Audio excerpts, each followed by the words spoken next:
Avant de continuer, je voudrais vous présenter les résultats à la question que nous avons posée. Est-ce que nos participantes et participants associent davantage les peurs à l'IA ou les possibilités? Il y a seulement 16% qui discernent des risques, tandis que 84% discernent surtout les opportunités, les possibilités liées à l'IA. La question intéressante qui se pose, c'est celle de savoir si cela vaut également pour la société dans son ensemble. Qu'en est-il vraiment? C'est la raison pour laquelle je suis d'autant plus heureux que nous ayons maintenant la possibilité d'écouter Madame la professeure Judith Simon. Elle est professeure d'éthique, professeure d'éthique au département informatique de l'Université de Hambourg. Elle est philosophe aussi. Elle est membre du comité d'éthique sur les questions numériques du gouvernement fédéral et au Bundestag. Elle est certainement très bien placée pour répondre à la question de savoir si l'intelligence artificielle, même si c'est un peu schématique, si l'intelligence artificielle, c'est surtout une opportunité ou plutôt une menace. Merci beaucoup. Je dois pas diviser mes charts.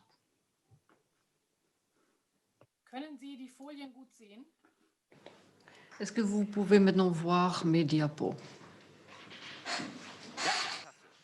Oui, ça marche très bien. Ouais, c'est visible, donc je voulais juste attendre votre retour d'information. Merci beaucoup pour l'invitation. Je suis très heureuse de participer à cette conférence, même si c'est que de manière virtuelle. Le titre qui a été posé, c'était effectivement intelligence artificielle, opportunité ou menace, point d'interrogation. Et je peux vous dire que c'est un peu de tous les deux, ou ni l'un ni l'autre. Et je vais utiliser mes 15 minutes pour d'abord aborder la question, qu'est-ce que c'est l'intelligence artificielle et puis qu'est-ce que c'est de la bonne intelligence artificielle et éthique et intelligence artificielle. Et après, je vais parler de la gouvernance concernant intelligence artificielle et puis des conclusions.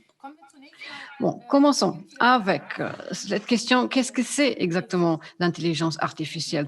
L'intelligence artificielle, c'est défini par les Stanford Encyclopedia of Philosophy. And now she is speaking English. Madame lit le texte qui est marqué en anglais sur l'écran et vous pouvez suivre peut-être en anglais. In the long-range goal of building generally intelligent autonomous agents, even if the goal of fully human-like intelligence is elusive and is seldomly pursued explicitly and as such.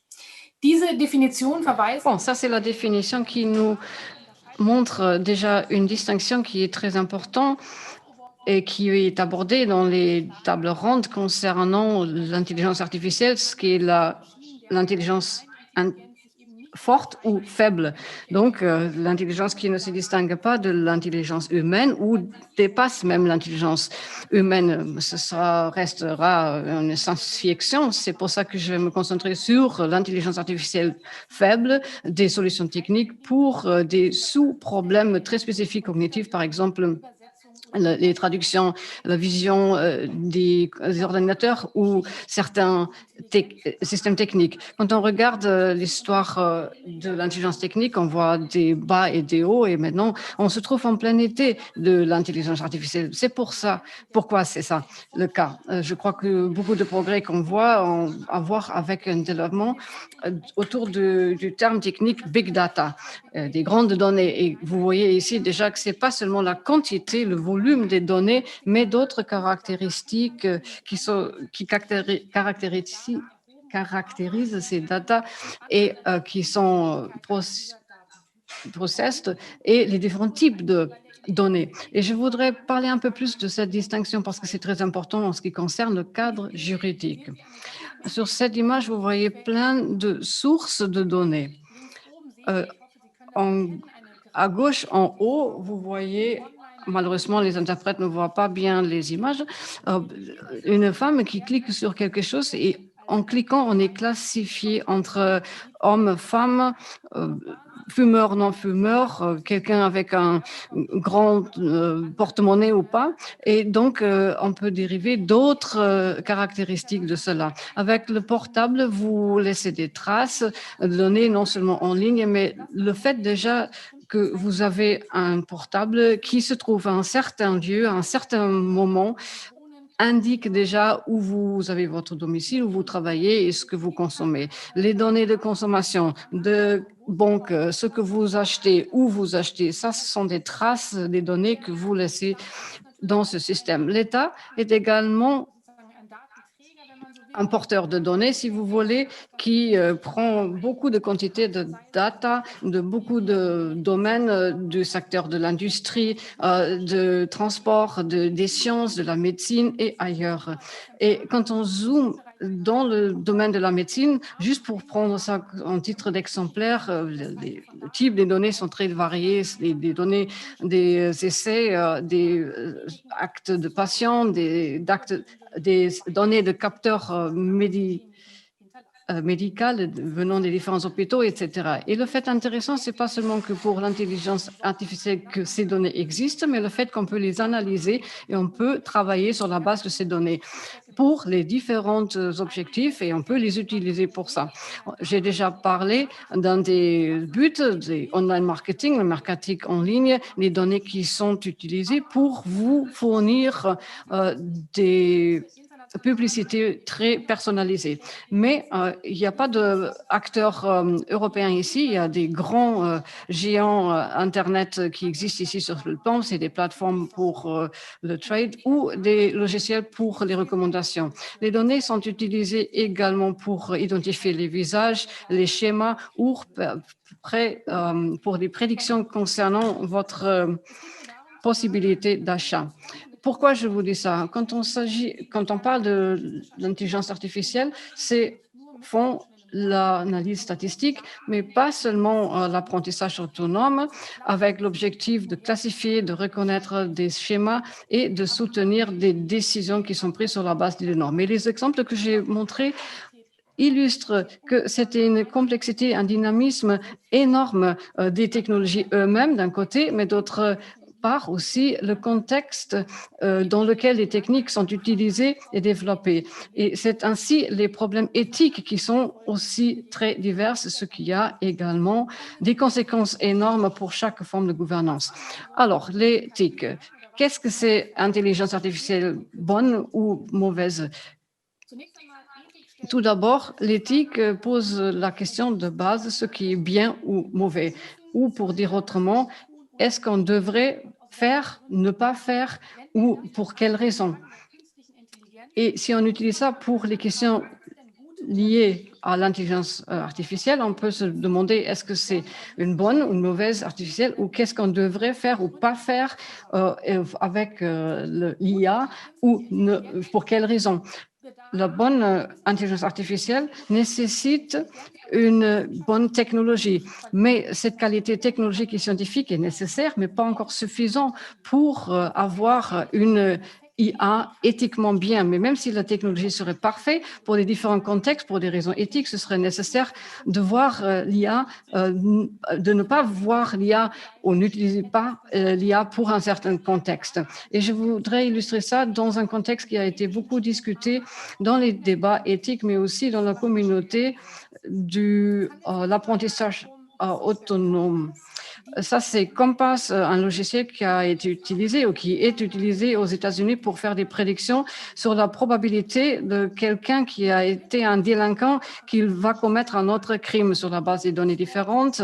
Ce sont des risk scores, des estimations de risque qui sont développées sur une échelle de 0 à 10, 3 c'est peu de risques, 8 c'est beaucoup de risques pour prendre des décisions en ce qui concerne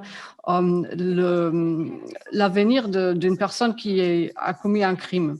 Donc, un logiciel qui est utilisé dans le système de la justice, on devrait assumer que la probabilité ou la qualité est très, très bonne. Mais on a pu montrer que pour les Afro-Américains, les scores normalement sont plus bas. Et il y avait beaucoup de personnes autour de Republica qui ont montré que les données sont propriétaires. C'était difficile de donner de l'évidence pour montrer les méthodologies, les problèmes dans cette méthodologie et les différences dans l'évaluation entre les personnes de couleur blanc ou noire. Comme résultat, et autour de ce débat, il y avait beaucoup de recherches sous le motto Fairness, Accountability and Transparency dans le Machine Learning Community. Et il y a seulement deux aspects qui sont très importants. D'un côté, la discrimination dans le logiciel et dans les systèmes qui sont basés sur les données doivent être démontrés et pour le formuler de manière positive, d'avoir des systèmes de machine learning qui sont fairs et équitables. Le problème qu'on a ici, ce sont les différentes méthodologies pour donner l'évidence de la discrimination et pour la minimiser. Et au-delà de cela, il faut également voir qu'est-ce que c'est relevant. Est-ce que c'est la discrimination entre les genres, entre la couleur de la peau ou autres caractéristiques? Et le problème, c'est que je ne peux pas remplir toutes ces exigences en ce qui concerne la minimisation de la discrimination. Ça veut dire qu'il faut prendre d'abord des décisions éthiques pour choisir après les mesures nécessaires pour lutter contre la discrimination ou pour l'éviter. Et ça, c'est très important quand on parle de la relation entre l'IA et l'éthique. Éthique, c'est aussi une méthode. Ça veut dire des choix doivent être faits pendant tout le processus du développement de logiciels. Dans les cas où les systèmes ont des impacts importants, ce genre de décision ne peut pas être fait par le développeur. On a besoin d'une participation, d'un contrôle de d'autres acteurs. Ça me mène à deux aspects face à ce défi, comment vraiment développer de l'intelligence artificielle pour le bien-être de la société.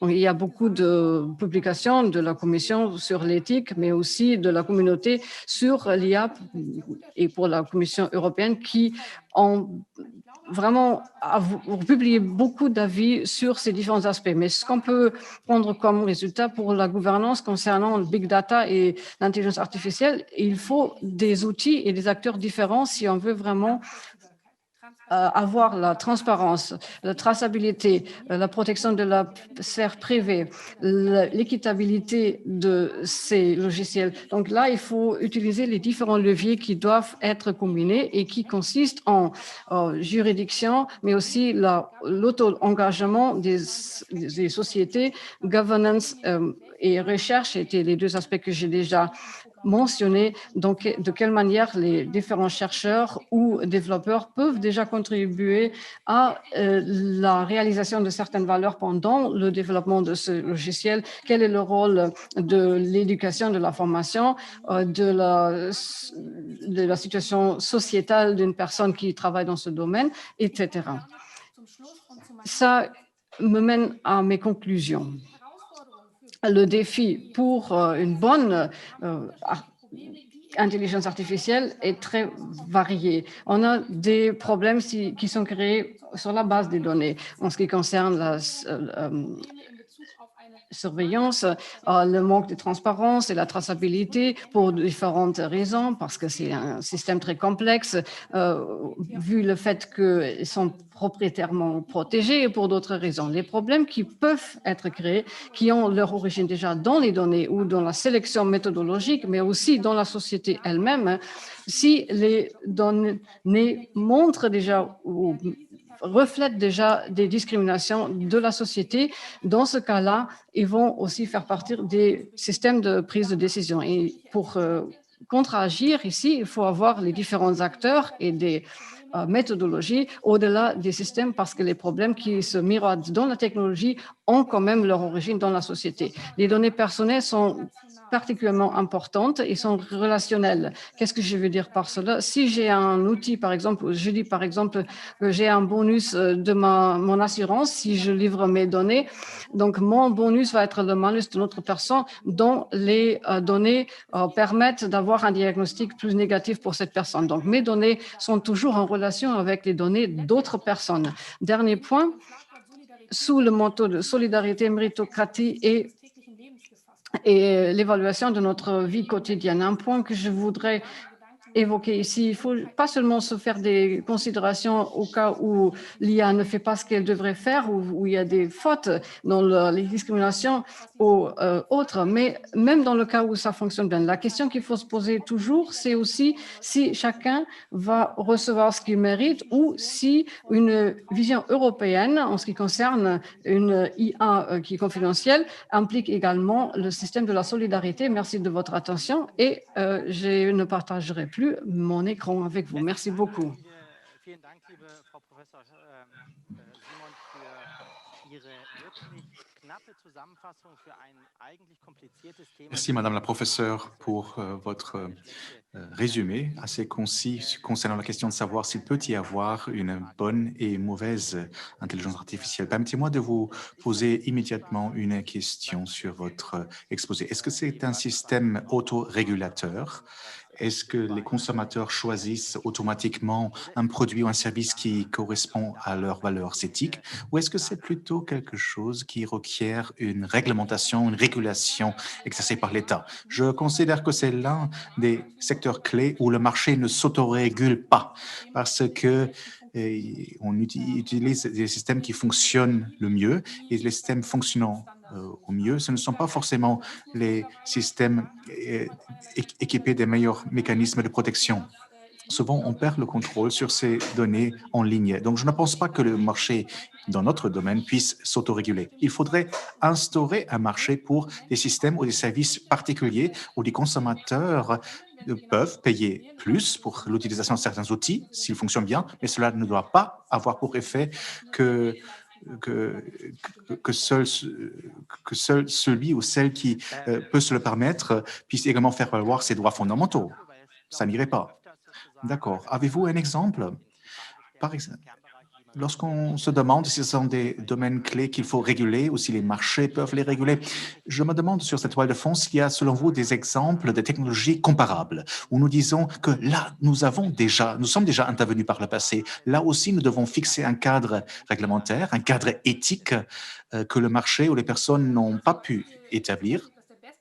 Je ne sais pas si cette comparaison est un peu bancale ou non, mais je citerai le secteur automobile. Dans le secteur automobile, il y a une protection passive pour les passants, pour ceux qui ne sont pas assis dans la voiture. Vous savez qu'il y avait une réglementation particulière selon laquelle les passants dans la rue devraient être moins lésés. Le consommateur qui achète la voiture ne s'intéresse pas forcément à cette protection supplémentaire, c'est-à-dire celle des passants dans la rue. Mais dans de multiples domaines, ce n'est pas l'utilisateur qui vérifie l'éthique de l'utilisation, mais je pense aussi au secteur des finances et de l'alimentation, où il existe des contrôles préalables sur les produits et les services. Mais ces contrôles sont beaucoup plus prononcés que dans le secteur numérique.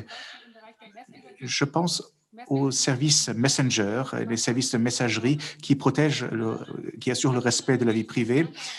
Dans d'autres domaines, on dépend plus d'autres outils, mais qui ressemblent déjà à des infrastructures intégrales. C'est un très grand défi parce que vous avez dit que parfois des personnes tierces en sont concernées. Tout autour du débat sur la crise sanitaire du coronavirus, nous nous apercevons que parfois il est très difficile de communiquer certaines choses qui tiennent compte de la protection de la société dans son ensemble. Certains spectatrices ou certains spectateurs ou participants de notre conférence ont posé une autre question. Quel est le rôle joué par les médias en ce qui concerne la confiance à l'égard de l'IA? Parfois, on a l'impression que l'IA est présentée de façon un peu biaisée, au sens positif ou négatif d'ailleurs. Quel type de régulation serait nécessaire? Est-ce que vous pourriez y répondre de manière succincte? Vous parlez de la régulation de la perception de l'IA. En fait, je me demande si, en ce qui concerne la communication sur l'IA, comment est-ce qu'on représente l'IA dans la société? Est-ce qu'on devrait exercer plus d'influence sur la manière de présenter ces technologies? Je pense que toutes les parties prenantes doivent consentir des efforts pour présenter l'intégralité des chances et des risques. Nous ne devrions pas avoir trop d'attentes à l'égard de ce messie de l'IA. Il faut éviter aussi que les craintes s'exacerbent, parce que je souhaite qu'on ne se préoccupe pas trop sur ce qu'on appelle l'IA forte. Nous devrions plutôt réfléchir aux problèmes qui se trouvent à l'intérieur des systèmes eux-mêmes, qui créent une perception biaisée ou une orientation biaisée des systèmes. C'est là où il faut peut-être mettre le doigt sur les problèmes. Nous devrions montrer les problèmes de manière franche et ouverte. Comment pouvons-nous remédier à ces problèmes?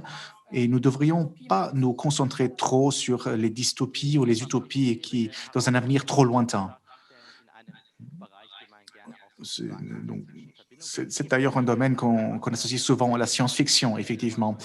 Merci beaucoup, Madame la professeure, pour cet excellent exposé et pour avoir répondu à nos questions. Je suis sûr que dans le cadre du prochain débat d'experts, nous allons renouer avec votre exposé, avec ces questions. Merci beaucoup, Madame la professeure Simon.